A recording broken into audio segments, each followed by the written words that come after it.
하나님 말씀 보겠습니다.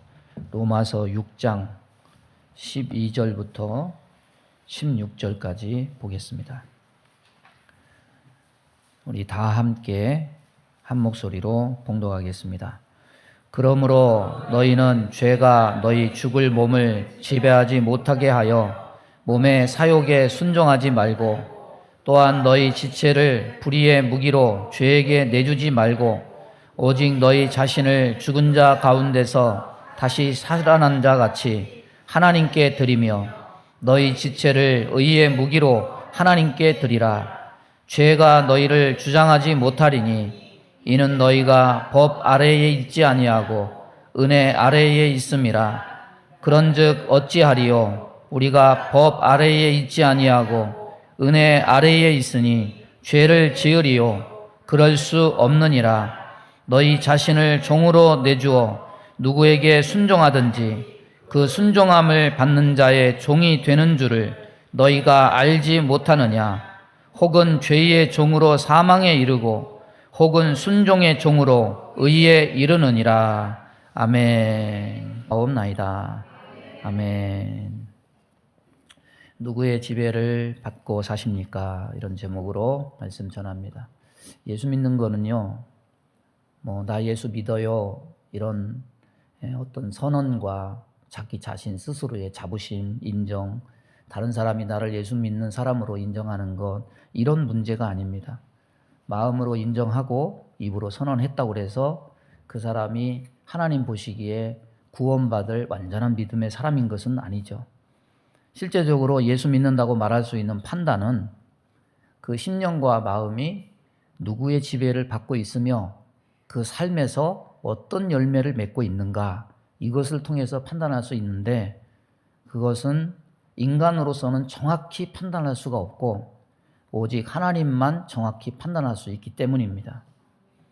주일날 멀쩡하게 와서 예배드리고 봉사하지만 실제로 많은 신자들이 자기가 겉으로 예수 믿는다고 고백하는 것과 자기가 심적으로 죄의 문제를 완전히 해결하지 못하는 것에 대한 죄책감으로 괴리감을 느끼면서 고민하고 괴로워하는 사람이 많이 있습니다. 어떤 사람은 지나다 보면 어떻게 되겠지, 그냥 무사 안일주의로 그렇게 지나치는 사람도 있고, 괜히 심각해지지 않으려고 고민스러운 부분을 일부러 외면하고 회피하는 사람도 있고, 여러 가지 유형이 보입니다. 그러나 어느 누구라 할지라도 죄의 문제는 고민한다고 해결될 문제도 아니고 회피하고 외면한다고 해서 넘어갈 문제도 아닙니다. 믿음이 강하든지 믿음이 강하지 않든지 어느 누구도 부정할 수 없는 문제는 뭐냐면 항상 그림자처럼 이 죄의 문제가 우리를 따라다닌다는 것에 있습니다. 예수 처음 믿을 때, 믿음이 약할 때의 유혹은 주일날 교회 갈 것이냐 말 것이냐, 이런 류의 유혹입니다. 믿음이 약한 자에게 이것은 너무나 쉽게 먹혀 들어가는 그런 유혹거리입니다. 그러나 그 사람의 신앙이 깊어져서 하나님의 은혜로 예를 들어서 목사가 되었다고 할 때 사탄은 더 이상 구태의연하게 주일날 교회 가지 말고 놀아라, 예배 인도하지 말고 술집에 가서 술이나 마셔라, 이런 믿음이 연약할 때 하던 이런 옛 유혹을 더 이상 목사가 된 그 사람에게 하지 않습니다. 목사가 된 그 사람에게 그 유혹이 먹혀 들어갈 리가 만무하겠죠. 그런 유혹을 한다고 해서 주일 낮예배 인도를 팽개치고 가서 술 먹을 목사는 없겠죠. 그러면 직분 받고 믿음이 높아지면 죄의 유혹은 사라지느냐? 아니죠. 죄의 유혹은 없어지지 않습니다. 믿음이 강해지면 죄도 교활해지고 은밀해질 뿐입니다. 사단은 옛 유혹과는 다른 종류의 유혹거리를 준비합니다. 사단이 더 이상 눈에 띄게 보여지는 그런 부분, 술 마시고 아니면 주일날 교회에 나오지 않고 이런 것으로 유혹하지 않습니다. 보이지 않는 부분, 연약한 부분을 찾아내서 은밀하게 속삭여서 먹잇감을 주고 유혹에 넘어가도록 역사합니다.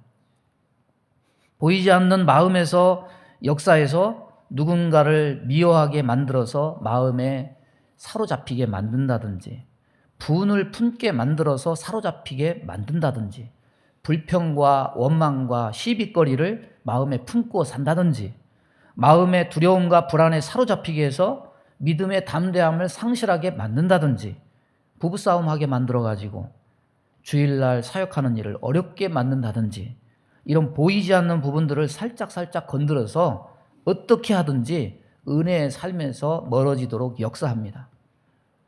신자의 현실이 이러하건만 죄의 도전과 죄와 치열한 싸움을 싸우는 것이 피할 수 없는 신앙생활의 현 주소이건만, 이런 본질적인 것들 외면하고 단지 그냥 세상 사람들이 하는 그런 고민들, 자신의 꿈을 이루고 삶을 기쁘게 희망차게 사는 삶이 무엇인가 하는 것에 그것을 옆에서 돕고 이루어주는 것이 신앙의 고유한 역할인 마냥 신앙의 본질적인 목적과 방향을 세상 사람들이 종교에 기대하는 것에 맞춘다고 한다면, 이것은 신자가 처한 실제적인 영적 현실은 덮어놓고 세상 사람들이 하는 육신의 고민과 시각에 맞춰서 엉뚱한 것을 가지고 눈 가리고 넘어가려는 속임수임을 우리는 알아야 됩니다. 여러분, 교회 그냥 오면 안 돼요. 내가 단지 보편적으로 세상 사람들이 원하는 종교적 기능으로서 기독교를 원해서 저와 여러분이 이 자리에 앉아 있습니까?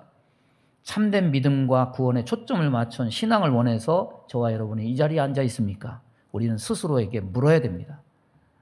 참된 믿음과 구원에 초점을 맞춘 신앙으로서의 기독교를 원해서, 신앙을 원해서 이 자리에 앉아 있다면 천국 가기 전까지 신자가 직면하는 현실이 어떤 현실인지, 내가 지금 발을 딛고 사는 이 세상이 어떤 곳인지를 깨달아 알 필요가 있다는 겁니다.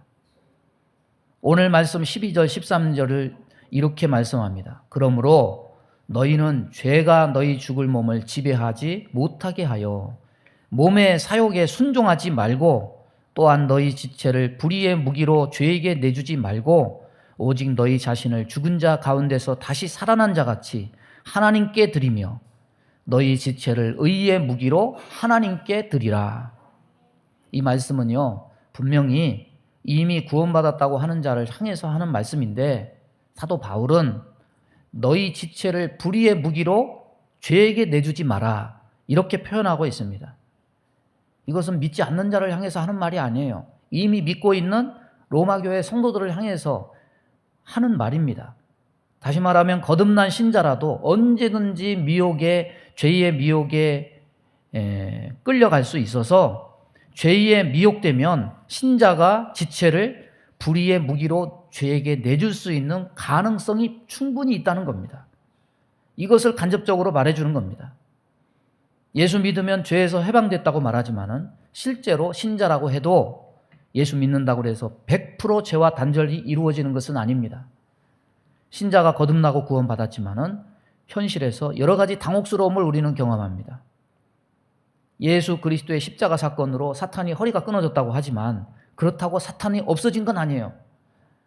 예수를 믿었어도 사단은 여전히 존재하고 있습니다. 사단이 그대로 존재하니까 죄악의 유혹도 여전히 존재합니다. 아니, 예수 믿기 전에는 별로 나를 건들지 않더니 이제는 발악을 해서 죄의 유혹의 강도를 더 세게 해서 나를 집요하게 더 치열하게 공격해야 된다는 사실이죠. 그리고 외부로부터의 공격만 있는 것이 아닙니다. 내 자신의 본성조차 나의 신앙에 전혀 도움이 되려 하지 않습니다. 예수를 믿었지만 자신이 가지고 있는 죄의 본성이 소멸되지 않고 죄와 세상을 좋아하고 끌리는 죄의 소욕을 여전히 예수 믿었음에도 불구하고 강하게 느끼고 있다는 사실이에요. 그럴 때 자기 자신에게 실망하죠. 혐오스럽기도 하죠. 사실 육에 끌리는 나 자신의 본질은 육신이 살아있는 동안에 고칠 수 없습니다.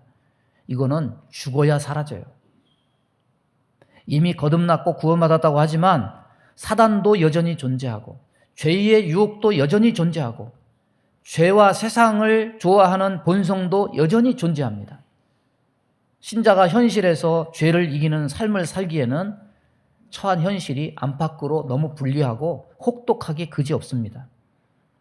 그래서 신자는 이런 위협과 불리함에 직면할 때 매우 힘들어하고 당혹스러워할 수밖에 없어요. 로마서 8장은 이렇게 시작하죠. 그러므로 이제 그리스도 예수 안에 있는 자에게는 결코 정죄함이 없나니 이는 그리스도 예수 안에 있는 생명의 성령의 법이 죄와 사망의 법에서 너를 해방하였음이라. 선언은 그렇게 해놨습니다. 그런데 실제 현실의 삶에서는 왜 일이 죄를 이기기에 안팎으로 불리한 상황만 있는데 연약한 날 보고 어쩌라고 이 죄구덩이 속에서 어떻게 살라고 우리를 이 험한 험지에 몰아넣고 두시는가? 주님은 어쩌자고 이 지경에 나를 처하게 하시는가? 이런 불리함 속에 내가 여전히 죄의 지배 아래에 죄의 종노릇하면서 산다면 과연 우리는 구원을 확신할 수 있을까? 이런 여러 가지 고민들이 이어지게 되는 겁니다. 이런 문제들을 말씀을 통해서 고민해보고 참 신자로서 죄의 지배에서 벗어나서 우리가 의의 종이 되고 의의 지배를 받아서 자유와 생명의 길을 찾는 저와 여러분이 되기를 바랍니다. 오늘 말씀을 통해서 첫 번째로 우리가 살펴볼 것은 죄가 어떻게 지배력을 확보하는가. 오늘 16절에 이렇게 말합니다. 너희 자신을 종으로 내주어 누구에게 순종하든지 그 순종함을 받는 자의 종이 되는 줄을 너희가 알지 못하느냐. 혹은 죄의 종으로 사망에 이르고 혹은 순종의 종으로 의에 이르느니라. 여러분, 사탄이 유혹한다고 해서 다 죄 짓는 건 아닙니다. 마음에 어떤 생각이 미칠 때 이거는 유혹 단계입니다. 생각에서 싸우고 생각나는 것은 아직 죄가 열매를 맺기 전입니다. 씨앗을 뿌리는 거예요. 사단이 죄의 유혹을 통해서 사람에게 얻기를 바라는 것은 사람이 마음으로 그 죄의 생각을 받아들이기로 결정하고 선택하는 거예요. 즉 죄에게 순종하기로 마음먹는 거예요. 사람이 마음으로 사단이 주는 생각을 받아들이기로 결정하고 선택하고 순종하고 나면 그때로부터 죄와 사람의 태도와 위치가 모두 바뀝니다. 사람이 죄를 받아들이기 전에는 죄는 낮은 자리에 서서 가진 수단과 방법을 다 동원해서 사람을 설득하고 아첨해서 유혹하지만 일단 사람이 먹이를 물어서 받아들이기로 결정하고 나면 죄는 즉시 그 자리를 바꿔서 높은 자리로 가서 사람을 지배하고 군림하는 위치에 서게 됩니다. 죄를 받아들이기 전에 사람은 높은 자리에서 죄의 세력에 설득당하는 위치에 있지만 죄를 받아들인 후에는 낮은 자리로 끌려 내려져서 죄에게 지배당하는 종의 위치에 처하게 됩니다. 죄는 어떻게 신자를 지배하고 지배력을 얻게 되는가? 죄의 유혹을 받아들여서 순종하면 죄는 지배력을 얻게 된다는 거예요. 여러분, 가끔 드라마에 보면 장기 척추라는 빚을 못 갚아서 장기 척추라는 조폭들 나오잖아요. 그리고 무슨 사적인 대출을 받아서 그럴 때 조폭들이 와가지고 협박하고 신장을 떼라 이렇게 하지 않습니까? 여러분, 돈을 빌리기 전에는 그렇게 강포하게 그렇게 대하지 않아요. 사탕발림을 합니다. 우리가 잘 쳐준다. 잘 쳐줄 테니까 이거 돈을 빌려라. 그런데 한 달이 가고 이자가 쌓이고 이자가 막 50%, 100%, 한 달이 넘어갈 때 배보다 배꼽이 더 푸는 그 상황에 이를 때 이제는 지배적인 위치가 바뀝니다. 이제는 사탕발림하고 달콤하게 그렇게 유혹하지 않고 이제는 지배자의 위치에 서서 나를 군림하고 학대하고 지배하게 돼요. 죄가 바로 이런 역할을 한다는 거예요. 죄가 신자에게 지배력을 얻는 것도 이와 같다는 겁니다. 죄가 신자를 그냥 지배하지 않습니다. 죄의 유혹을 받아들여서 순종하기로 결정하는 순간 죄는 신자를 향해서 군림하고 지배하는 높은 자리를 얻게 되고 신자는 높은 자리에서 낮은 종의 자리로 곤두박질 쳐지게 돼요. 그래서 죄가 우리를 억어하고 이래라 저래라 간섭하고 다스리게 됩니다. 빚이 더 늘어날수록 채무자가 더 많은 지배력을 가지게 되고 채무자는 그 굴레를 빠져나갈 수 없게 되는 것처럼 죄에 순종하기로 더 마음을 먹을수록 우리는 죄가 우리를 지배하는 깊은 수렁에 더 깊게 빠져 들어가게 된다는 겁니다. 여러분, 저와 여러분은 거듭난 자이고 구원받은 자입니까? 그러면 누구의 지배를 받고 사는지 스스로 확인해 보시기 바랍니다. 누구의 지배를 받고 사는지 확인하려거든 누구에게 더 많이 순종하는가 돌아보시기 바랍니다. 죄의 유혹에 더 많이 순종하는지 아니면 하나님의 음성을 듣고 더 많이 순종하는지 여러분 삶을 돌아보시기 바랍니다. 죄의 세력이 너무 커서 내가 벗어날 수 없다고 죄의 핑계를 대지만 사실 죄가 나를 지배하는 것은 내가 죄에게 순종하기로 결정한 나의 선택의 결과에 원인이 있는 것이지 이유도 없이 원인도 없이 죄가 나를 지배하는 것이 절대 아니에요. 사단은 유혹만 할 뿐이지 죄 지키로 결정하고 선택하고 순종하는 것은 나예요. 따라서 보겠습니다. 죄 지키로 결정하고 선택하고 순종하는 것은 나다.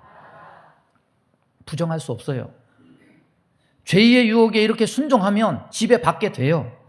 죄는 사람의 순종을 통해서 지배력을 얻게 됩니다.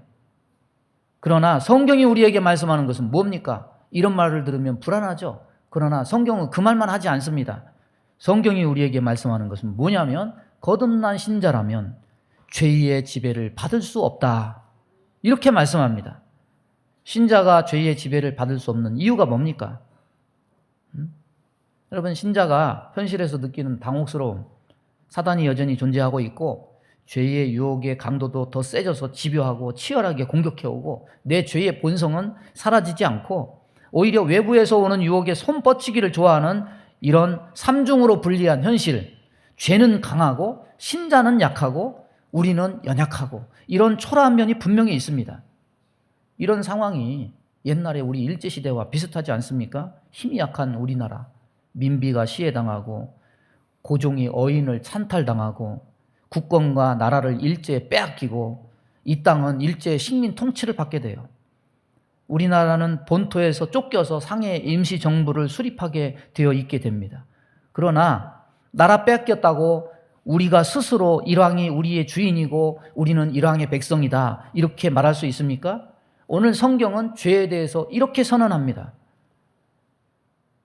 오늘 말씀 14절 보면 죄가 너희를 주장하지 못하리니, 따라서 보겠습니다. 죄가 너희를 주장하지 못한다. 이 말을 바꿔서 얘기하면 이렇습니다. 죄가 너희의 주인이 되지 못한다. 따라서 보세요. 죄가 너의 주인이 되지 못한다. 아무리 사단이 우리보다 훨씬 강하고 죄가 더 기승을 부려서 죄를 지을 상황과 환경을 조성해서 우리가 연약해가지고 거기에 빨려 들어갈 수밖에 없는 상황에 있는 것이 믿는 자의 현실이라 할지라도 신자는 절대로 죄가 주인이 될 수 없다. 신자는 절대로 사단의 백성이 될 수 없다.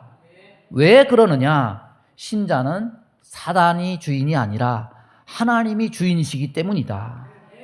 하나님만이 신자의 주인이기로 작정하셨기 때문이다. 오늘 성경은 이렇게 얘기하고 있습니다.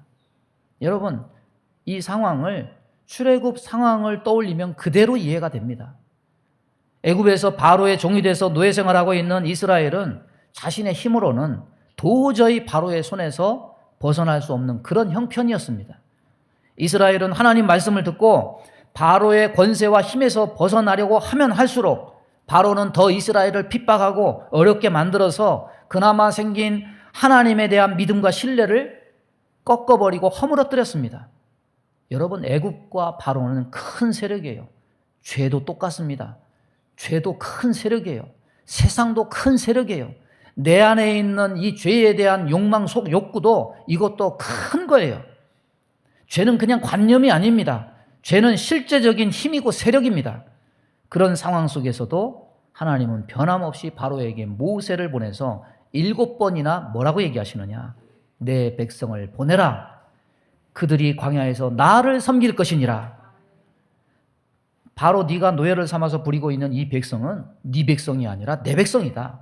네가 주인이 아니라 내가 주인이다. 아무리 내 백성 이스라엘을 힘으로 억누르고 탈취하려고 한다고 해도 나 여호와가 큰 능력과 힘으로 내 백성을 구원할 것이다. 하나님이 그렇게 선언하셨지만 바로가 하나님 말씀 듣고 백성을 보냅니까? 절대로 보내지 않죠. 자신의 힘으로 10번이나 하나님을 거역해서 그 백성을 하나님의 백성으로 내주기를 거절합니다. 결국 무소불위의 권력으로 이스라엘을 자기 종으로 부리고 놓아주지 않으려던 바로와 애굽은 10가지 재앙으로 망했을 뿐만 아니라 끝까지 이스라엘을 추격해서 광야 끝까지 따라왔지만 여호와의 권능으로 그 남은 군대까지 다 홍해에 수장돼서 모습조차 보이지 않게 됐습니다. 이것은 뭘 보여줍니까? 구원은 이런 거라는 거죠. 어둠의 세력은 절대로 신자의 주인이 될 수 없는데 수단과 방법을 가리지 않고 덤비지만 신자의 주인이 되려 함을 포기하지 않지만 하나님은 이것을 꺾는 것이다. 하나님이 우리의 주인이 되신다.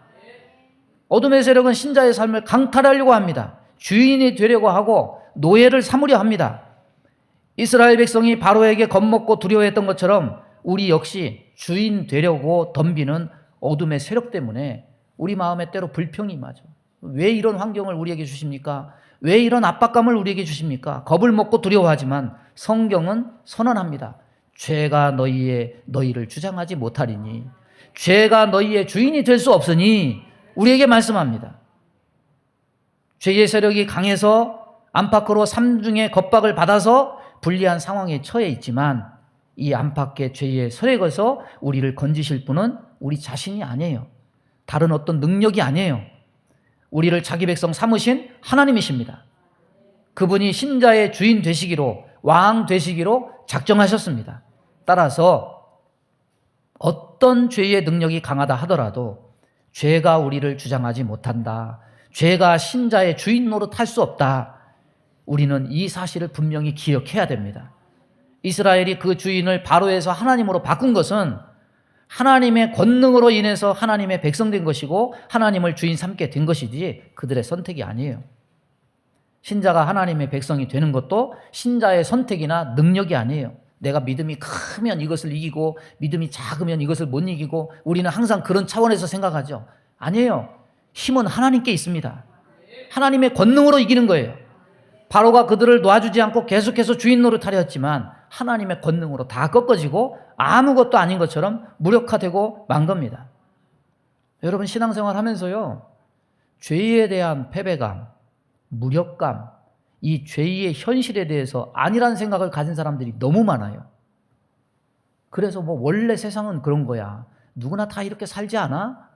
이런 것으로 어떤 죄에 대해서 그것을 심각하게 여기고 그것을 이기고 극복하려고 하고 이런 것이 아니라 다 그렇게 살고 내가 법 앞에 무슨 큰 감옥 갈 일만 저지르지 않으면 내가 그래도 살 만큼 법 없이도 살 사람 아닌가, 이런 생각을 가진 사람들이 너무 많아요.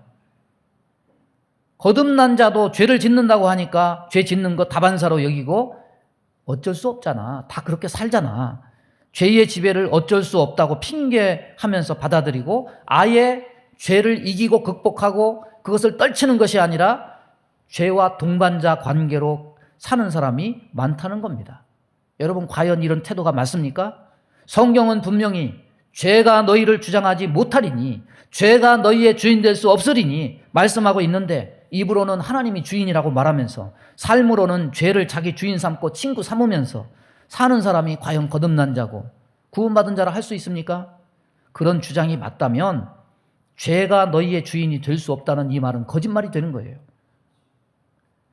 여러분 일제시대 때 자기는 조선 사람이 분명한데 일제가 힘이 세서 통치하니 어쩔 수 없다고 타협하기로 하고 자기를 황국 신민이라고 하고 일왕을 향해서 천황폐하 만세를 외치면서 황국 신민의 예를 다하기 위해서 남자들이 전쟁에 자원 입대하고 여자들은 전쟁터 가서 군인들 헌신해야 된다고 외치고 다니는 이 사람이 과연 이 나라의 백성이라고 할 수 있었겠습니까?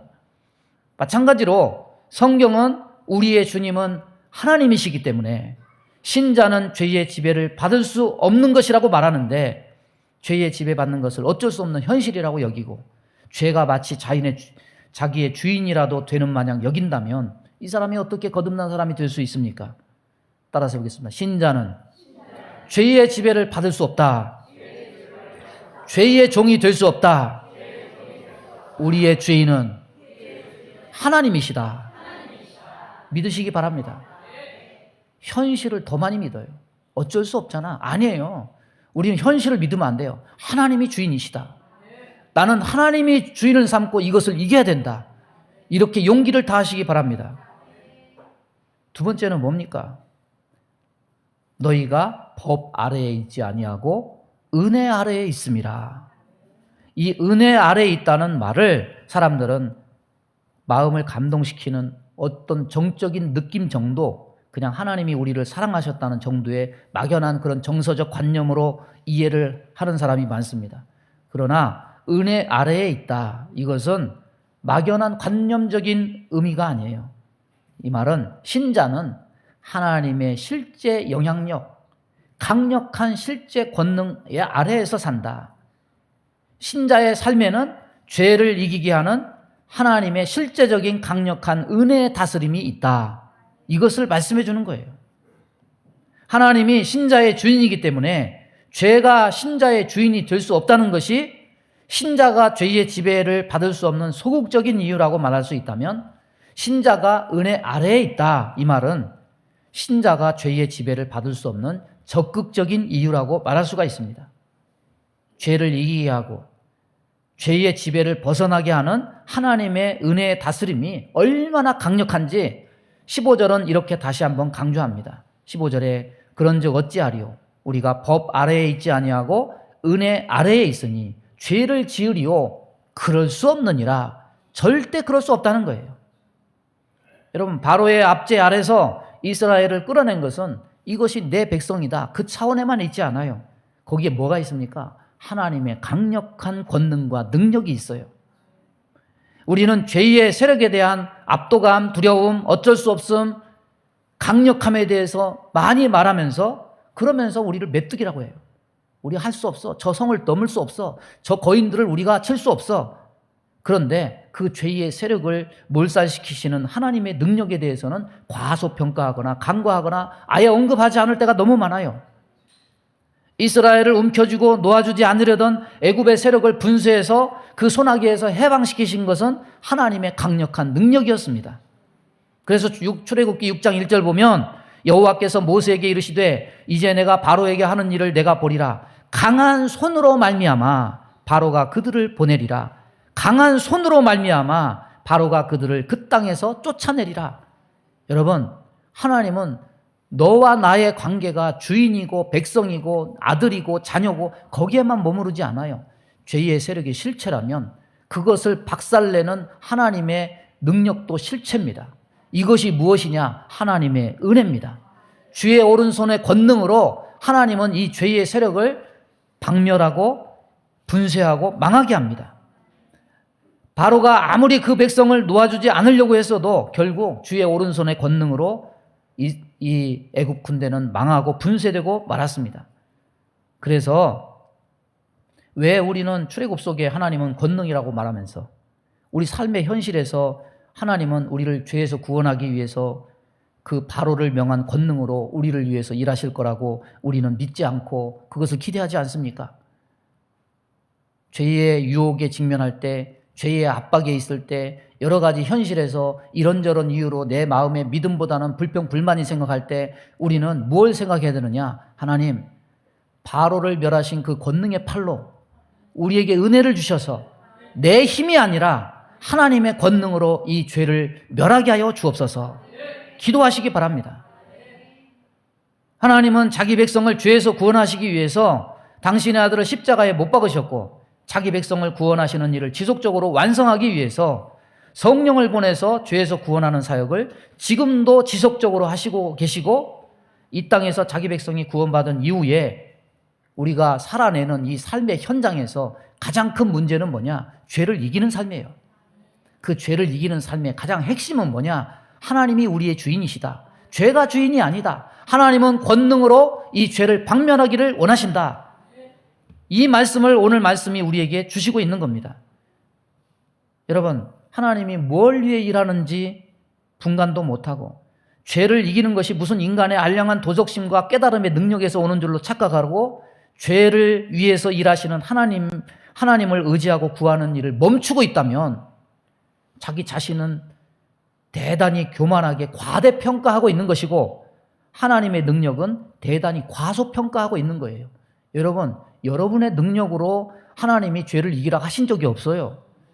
죄를 이길 수 있는 것은 내 알량한 도덕심이나 믿음이 아니에요.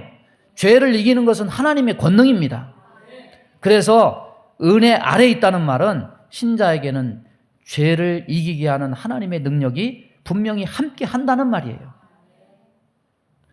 에베소서 1장 19절 보면 은혜 아래에 있는 성도들이 깨달아야 될 것에 대해서 이렇게 말합니다. 그의 힘의 유력으로 역사하심을 따라 믿는 우리에게 베푸신 능력의 지극히 크심이 어떠한 것을 너희로 알게 하시기를 구하노라. 세상에 있는 헤브론에 있는 그 성이 큰 것은 알고 거인이 키가 큰 것은 알고 자기가 작은 것에 대해서 거기에서 압박감을 느끼고 불안감을 느끼고 그러면서 하나님이 크심과 하나님의 권능과 하나님의 능력에 대해서는 새까맣게 까먹고 사는 거죠. 여러분, 그렇지 않아요. 바울은 그래서 그것보다 하나님의 능력이 큰 것을 이 에베소 성도들이 알게 하여 주옵소서. 눈을 뜨게 해주세요. 하나님 그 마음에 하나님을 보는 능력을 알게 해주세요. 이것을 얘기하고 있는 거예요. 사실이 이러한데 신자가 죄에게 순종하고 죄의 지배를 받고 사는 것이 환경이 이러니까 어쩔 수 없고 코로나 터져서 어쩔 수 없고 지금 형편 세계 경제가 어째서 어쩔 수 없고 이러면서 타협하면서 그렇게 살 때 우리는 항상 죄의 먹이가 되고 노예로 사는 것밖에 안 돼요. 주님은 이렇게 노예로 사는 것을 원하지 않습니다. 이기면서 사는 것을 원하십니다. 여러분, 로마서 6장 22절은 거듭난 신자의 특징을 4가지로 요약해 줍니다. 그러나 이제는 너희가 죄로부터 해방되고 하나님께 종이 되어 거룩함에 이르는 열매를 맺었으니 그 마지막은 영생이라. 신자는 어떤 사람입니까? 하나님에 의해서 죄로부터 해방된 사람입니다. 사단의 종이 아니라 하나님의 종이 된 사람입니다. 인생의 삶에서 거룩함의 열매를 맺는 사람입니다. 그 결과로 말미암아서 영생을 얻게 될 사람입니다. 그래서 사도 바울은 믿음만 있으면 장땡이다, 천국 간다 이렇게 말하지 않아요. 분명히 참된 신자는 죄에 거하지 않고 반드시 말씀에 순종하고 거룩함에 대한 목표를 가지고 삶에서 분명한 의의 열매를 맺는다 말씀하고 있습니다. 말씀을 정리합니다. 여러분, 누구 지배받고 삽니까? 누구 말 듣고 삽니까? 뭐의 영향력을 받고 삽니까? 죄 짓는 게 인간다움이고 세상 물도 좀 먹어가면서 적당히 즐기면서 살아야 되지 않느냐? 이런 인본주의적인 세상적인 생각 버려야 돼요. 이 사람은 아마 은혜가 뭔지 모르는 그런 세상적인 육신의 본능을 추구하는 사람일 확률이 높습니다. 죄의 지배를 받으며 사는 자일 확률이 매우 높습니다. 거듭난 사람은 그런 말 할 수 없어요. 복음을 흐리면 안 돼요. 육신의 생각, 자기 말, 세상과 현실만 말하면서 성경대로 살 수 없다고 핑계하면 안 돼요. 성령이 교회들에게 하시는 말씀을 듣고 죄가 우리의 주인이 아니라 하나님이 주인이시다. 우리는 은혜 아래에 있으니까 하나님의 권능으로 이 죄를 이길 수 있다. 이것을 온전히 믿고 날마다 죄에서 구원받고 승리하는 저와 여러분 되기를 주님의 이름으로 축원합니다. 우리 주여 한번 부르고 합심하여 기도합니다. 주여, 하나님 아버지 감사합니다. 오늘도 주의 말씀을 저희들에게 허락해 주심을 감사합니다. 죄의 지배를 받지 않고 주님의 은혜의 지배를 받기 원합니다. 죄에게 종노릇하지 말고 성령의 종노릇하기를 원합니다. 하나님, 그래서 의의 열매를 맺고 하나님 믿음으로 승리하기를 원합니다. 주의 강하고 크신 팔로 우리를 붙드사 승리하는 삶을 살게 해 주옵소서. 의의 병기가 되게 하여 주옵소서. 그리하여 하나님께 영광 돌리고 복된 길을 가는 성도들 다 되게 하여 주옵소서. 예수님의 이름으로 기도하옵나이다. 아멘. 믿음의 손을 가슴에 얹습니다. 몸이 연약한 곳에 손을 얹습니다. 하나님, 내 육신의 눈과 내 생각으로 판단하지 않기 원합니다. 나는 믿음이 약하니 죄를 이길 힘이 없다고 그렇게 자신의 능력을 보고 죄에 속하여서 죄에 몸담고 사는 것을 자긍하며 인정하지 않게 하여 주옵소서. 우리는 죄의 종이 될 수 없습니다. 우리는 하나님의 백성입니다. 하나님이 우리의 주인이십니다. 내 힘으로 죄를 이기는 것이 아니고 하나님의 권능의 팔, 하나님의 은혜 아래에 있으므로 우리는 죄를 이기고 승리케 될 줄로 믿습니다. 이런 믿음으로 하나님 세상과 타협하지 말고 주의 은혜 아래에 있는 백성으로 열매를 맺으면서 승리를 하면서 살아가는 주의 백성 다 되게 인도하여 주옵소서. 우리 마음 가운데 원망, 불평, 시기, 질투, 미움, 다툼, 이간질하며 불순종, 불신앙케 하며 불안, 조조, 염려, 근심, 두려움을 주는 모든 어둠은 다 떠나갈지어다. 핑계치 말게 하여 주옵시고 타협하지 말게 하여 주옵시고 세상과 섞어 사는 것을 인정하지 않게 하여 주옵소서.